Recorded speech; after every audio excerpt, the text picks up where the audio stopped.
Hello and welcome to Laird Wellness for May 28th. It is the Memorial Day weekend. Scott Laird, Jodi Laird with you Good from Laird Wellness. evening. So, hope you had a wonderful week. We have some great information. By the way, our OxyMist sale is still going on. Yep. Just go to lairdwellness.com, look for OxyMist. It is 50% off. You're not going to get that any other time of the year.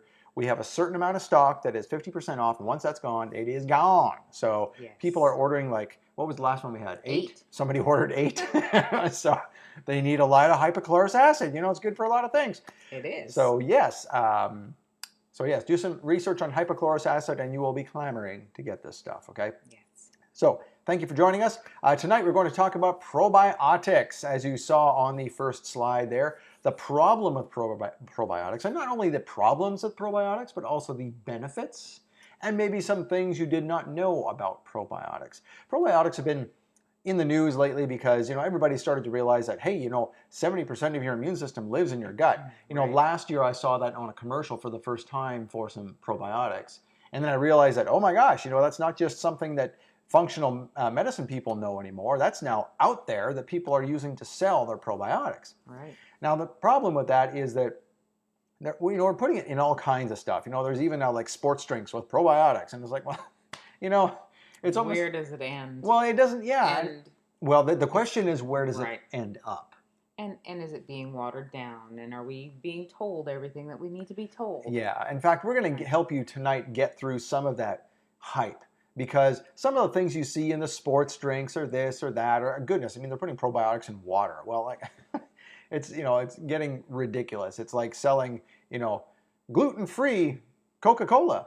Well, Coca-Cola's always been gluten-free, so who cares? Anyway, so we're going to get to this. We got about 7 things we want to go through for you today. The problem with probiotics, and these are the 7 things you need to know. The 7 things you need to know about probiotics. Alrighty, so let's get to the first one here. The first thing you need to know about probiotics is that the stuff you thought you were getting in your yogurt, probably the most popular kind of probiotics that everyone knows about, Yes. is not enough. Exactly. It's Right. just kind of like a little pinch here and a little pinch there. Right. It's like saying, hey, Coca-Cola, let's use Coca-Cola again, Coca-Cola now fortified with stevia. Well, great. You've also got sugar in it and everything else. Anyway, yogurt isn't enough. Yogurt is over-processed. So number one, it is usually conventionally a conventionally raised dairy product. So right there you're going wrong, because number one, you want it to be organic, because if it's not organic, then you're going to be getting all the stuff in you that the cow ate, and that's not good, because that comes through the milk. Just like when you're nursing a baby, whatever you eat comes through your milk, goes to baby. Right. That's why you're not supposed to eat spicy foods, right? Because baby's not going to like that, etc. So same thing, when a cow eats something, it goes through the milk to you. So if they're eating crappy feed, you're going to get all the results of that crappy feed in your yogurt. Not to mention the fact that it's pasteurized. Well, right. There goes any kind of good bacteria it had in the first place. Then they throw sugar on top of it in most cases. Even if you get the non-sugar kind, I would encourage you, if you'd like to get a yogurt and you'd like to get some probiotics, not to say there's really a lot of probiotics in yogurt, but we're going to give you an idea in a minute. You can get what we get, and that is an unsweetened coconut yogurt. So they add some bacteria to coconut milk instead of dairy, and now you have a dairy-free yogurt. And it's unsweetened. Great. And unsweetened. And so then you can add your own sweetener. I mean, we do that on a regular basis, and it's delicious. Yeah, so Jodi brought home some of this coconut yogurt the other day, unsweetened, vanilla flavored. And so I took some sweet leaf stevia drops that were caramel flavored. So I had this caramel vanilla flavored sweet yogurt. It was a beautiful thing. So do that kind of thing. Buy your own sweetener. That's what we do with butter too. If we buy grass-fed butter, we buy the unsalted and add our own salt, because you don't know what kind of salt they're putting in there. You want some control over that. So get the good butter that you know is good, but any kind of extra stuff, put it in yourself. That goes for anything. Third thing about yogurt is that it does not have enough CFUs to make a difference. So first of all, what are CFUs? What are they? They are colony-forming units. So when you see on a bottle of probiotics, for example, it has 100 billion CFUs, colony forming units. That means the amount of bacteria that's in there that will make it to your colon. And we're going to explain a little bit more about that. But that's what CFUs are. So there's not enough of them in there in the yogurt to make any kind of difference. So that's why we put that up there. But it's fun to eat anyway. So like we said, get the coconut milk yogurt stuff. That's pretty good. But just know that you're not getting probiotics by eating yogurt. Okay, it's a fun food. Go ahead, but you're not going to get your daily probiotics by having yogurt. It is simply not enough. Okay. Secondly, speaking of not enough, number 2. You may not get what you think you're getting in your probiotics. Why is that? Because no one is going around really testing the probiotics. It's kind of like, the GMO thing.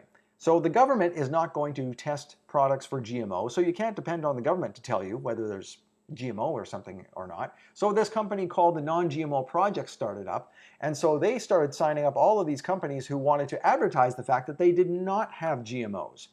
And so it's the same kind of situation here, where if a company wants to be reputable, they're not going to depend on, you can't depend on the FDA or somebody to test the probiotics. Right. So the companies will say, we have been independently tested. By that, you know that it is a good probiotic. And here is what you look for here. It's called the GMP registered brand. At the very bottom of the page here, you see that.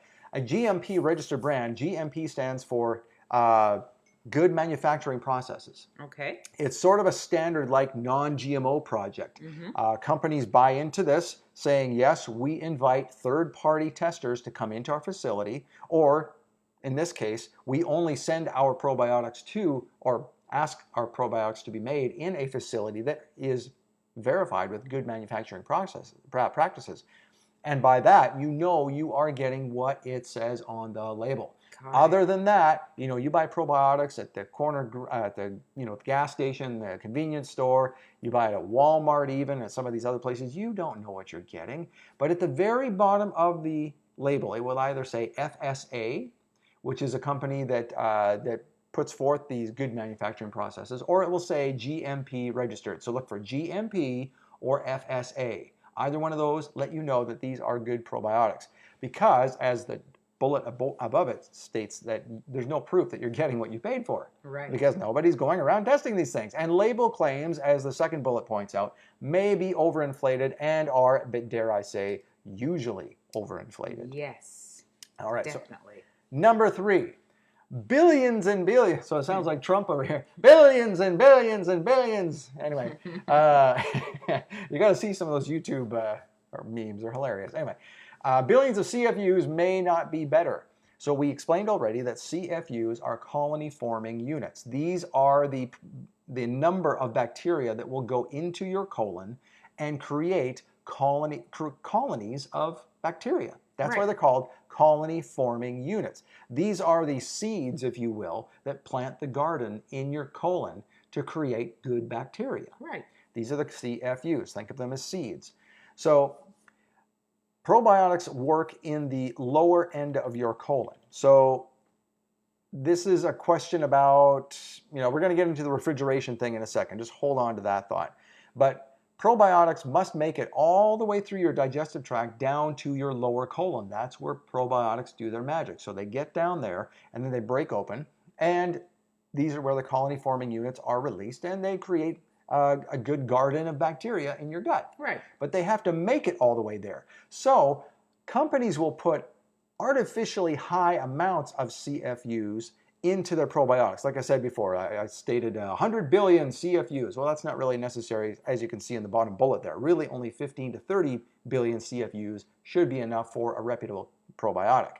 If it's more than that, what the company is trying to do is that they know that their colony-forming units are not exactly good ones. Right. So they're putting more than enough in there because they know they're not going to survive the stomach and through the intestines and everything and make it all the way to the lower intestine in order to do their magic. Or at least not all of them will. They're hoping that some of them will. So they overstuff the pillow, if you will, and then so that at least some of them, they'll die off until they get to the bottom, and okay, out of that 100 billion, maybe like 12 billion might make it. Right.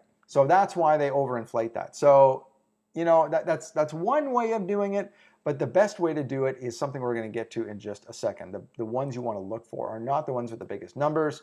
They are the ones that have a certain type of coating. And it's not refrigeration either. Check this out.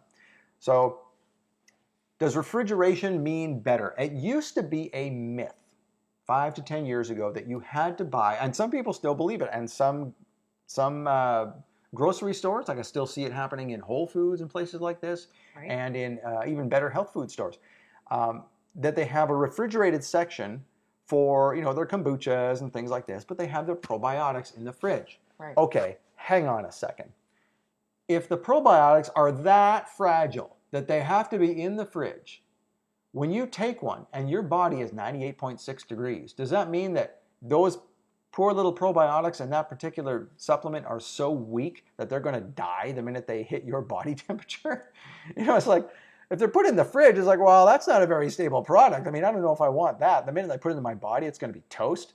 You don't want that. You want ones that are unrefrigerated. So think logically about this. It's the same thing as the CFU issue, which we say in the second bullet here. Rather than stuffing it artificially full of CFUs that they know aren't going to make it and hope that some of them are going to make it down to the bottom, that's the same reason they refrigerate them, because they don't trust their own product. They're keeping it cool because they know they're going to degrade because they're not very good. That's how you know they're not good, that they're in the refrigerator.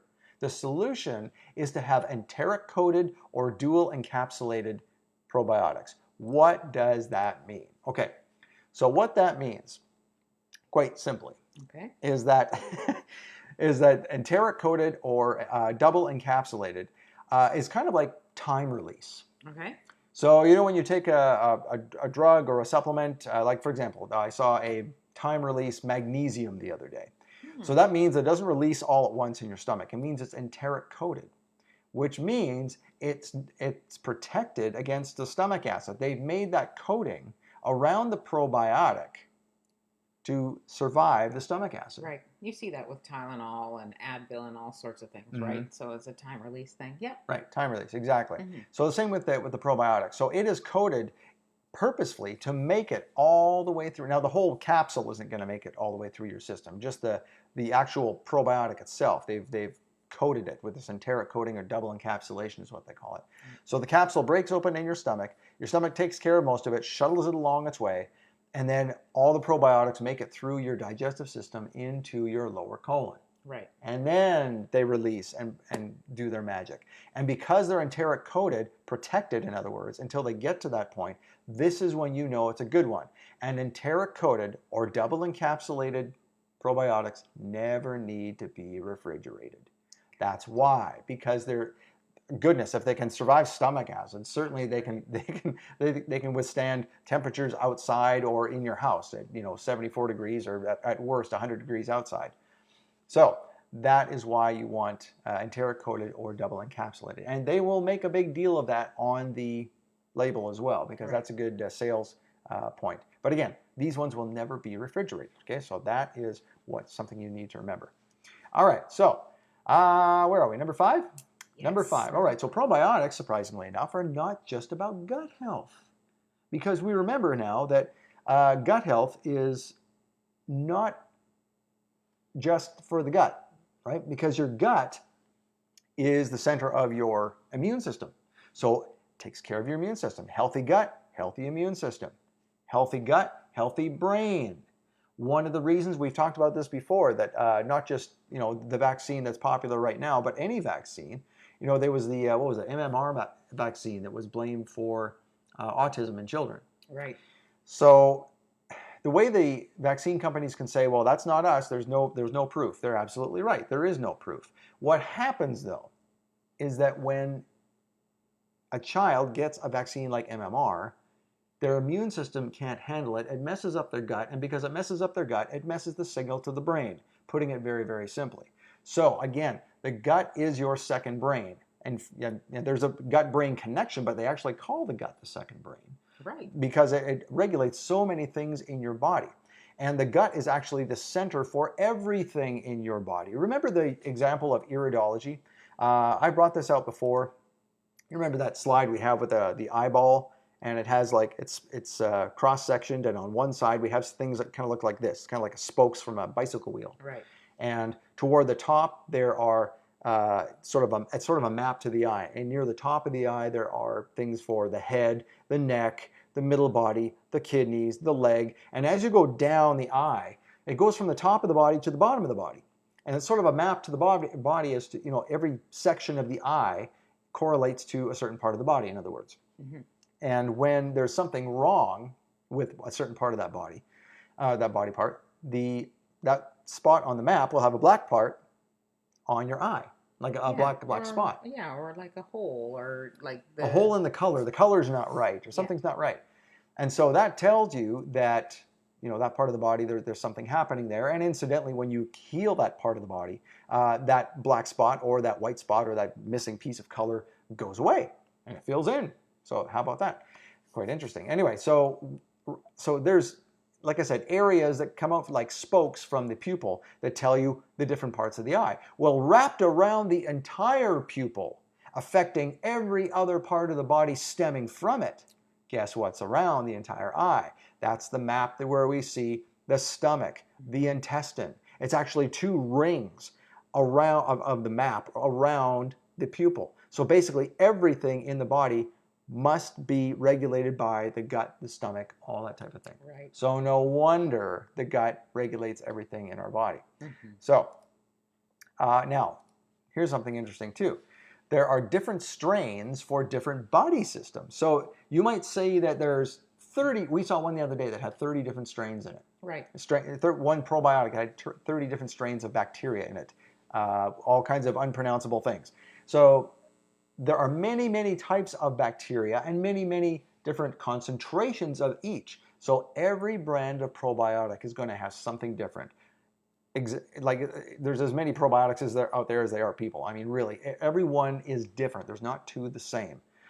And so you kind of have to experiment with this. You have to try several out to see which strains benefit you the most, make you feel the most comfortable when you're eating. That kind of, wow, my health is a lot better now that I'm taking that probiotic, or my bowel movements are a lot more normal now that I'm taking this particular probiotic. And you have to stop and start them. Like I said, it's like a seed. You don't continually put seeds in the garden all year round. You put them in for a little bit, then you leave it alone, let things grow. Grow something else, grow something else. That's what we call crop rotation. Back in the day, right? When we used to live in Saskatchewan, Canada, we lived in a farming community, and that was a very popular concept, was crop rotation. So that you didn't grow canola, for example, which is very popular to grow up there every year. You grew canola one year, then you grew flax the next year, and then you grew wheat on top of it the next year. And that was to keep the soil healthy, because those plants, when they were harvested and the stubble would die, they would leave different nutrients in the soil. Right. Same idea as probiotics. You want different nutrients going into the soil of your gut in order to create a healthy garden. Mm-hmm. And a healthy garden means a healthy body, right? Exactly. And if a farmer is smart, he did not plant something the seventh year, because in the Bible it says, you shall leave the fields the seventh year fallow. And we do that with our garden too. Well, our garden's laid fallow for about 3 years. But we did that at first. Anymore. Not anymore. Now it's got something in there. But if you're smart, you'll leave the ground lie fallow for 7 years, or for 1 year out of the 7. Why? To give the ground a break. Same idea, you take a break from probiotics. Not nearly that length of time, obviously. It's just you kind of cycle around. You take them for a couple of weeks, maybe leave it for a week, try a different brand, try that brand, but always do a good one. Always find a good one. And we've got one that we find to be very good. It's not the be-all, end-all, because we've just said that, but it is a good one to start with if you've never tried a probiotic, and we'll show you that at the end. Okay, next thing. We were just talking about this right now. There is no perfect probiotic. You can take more than one brand. In fact, you should take more than one brand and cycle through them, take breaks, pay attention to what your body's doing, because you may find one particular probiotic that is perfect for you, but there's not one perfect probiotic for everyone. So you may find that perfect one and go, oh, I'm sticking with this one. Good idea. Keep it as your backup, keep it as your standard, but always keep cycling through other ones. Give this one a try, give that one a try. You might find one that's even better. So probiotics are just a good thing to have all of the time, and experiment with it. It's like trying different types of foods. Right. right? Yep. So like I said, every brand has different strains and amounts, and the key is more strains, not more CFUs. That is the big key. With only 15 to 30 billion CFU per probiotic, that should be good enough. And the idea is not to get more CFUs, because we've already explained what that means, but more strains.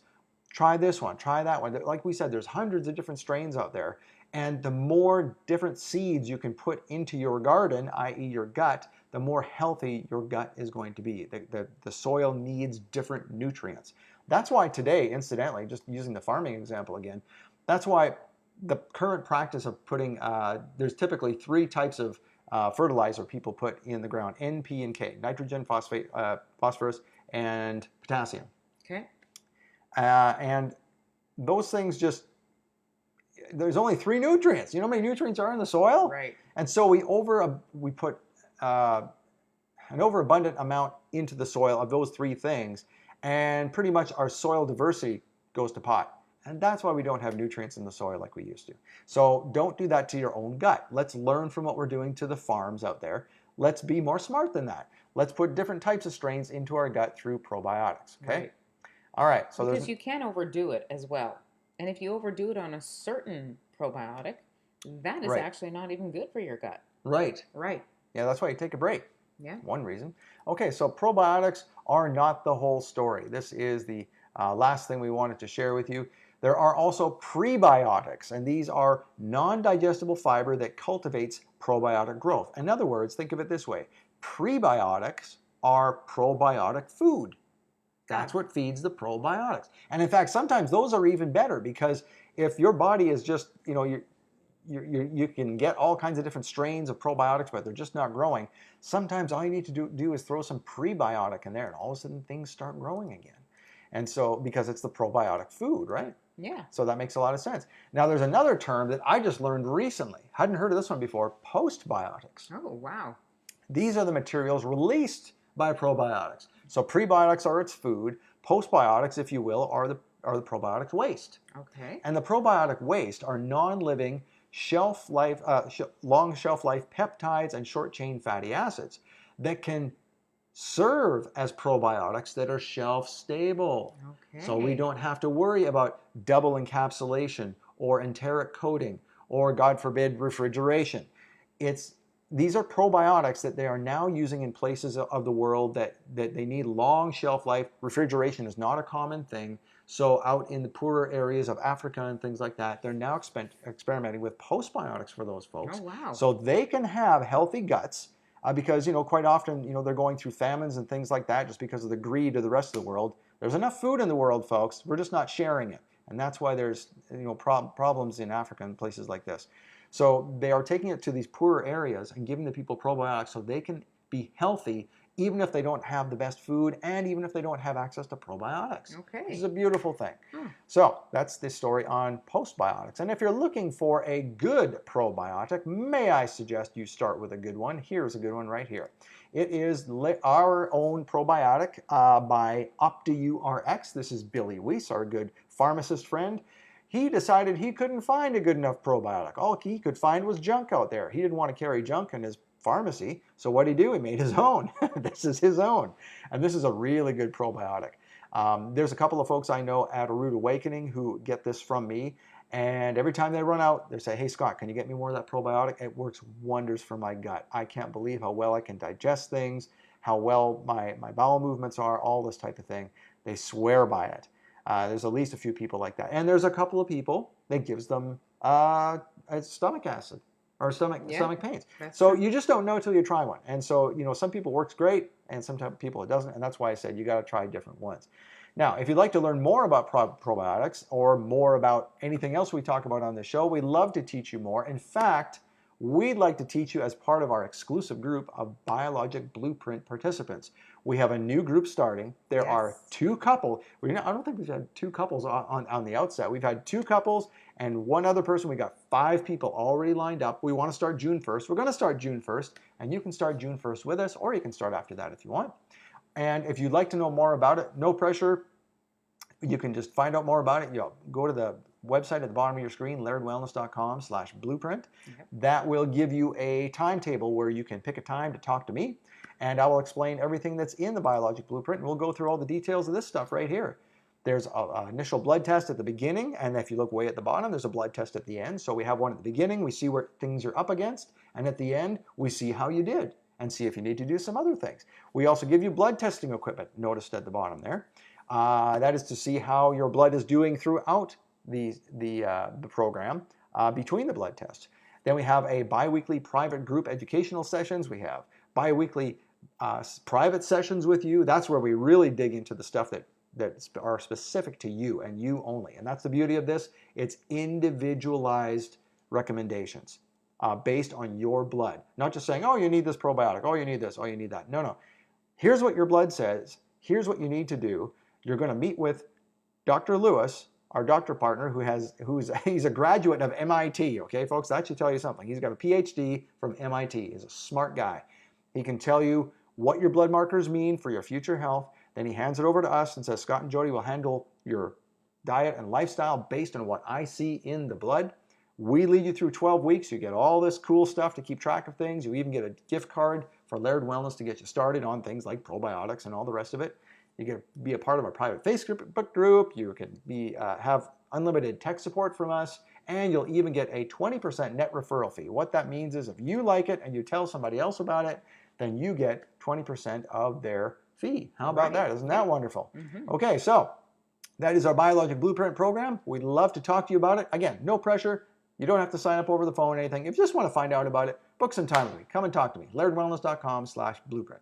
But right now, we would like you to go over to ShabbatNightLive.com. Right. This is the, let me see here, the second last, nope, there's 3 episodes left. This is episode 8 of Michael Rood's series called Rightly Dividing the Truth. Tonight is a very informative teaching. I'd love to tell you about it, but why don't you go to ShabbatNightLive.com and see it for yourself. It's going to be a great show. So, thank you very much for joining us. Thank you. We appreciate you. We're going to have some fun this weekend. Hope you are too. And we will see you next time on Laird Wellness Live. And until then, have a good week. Shavua Tov.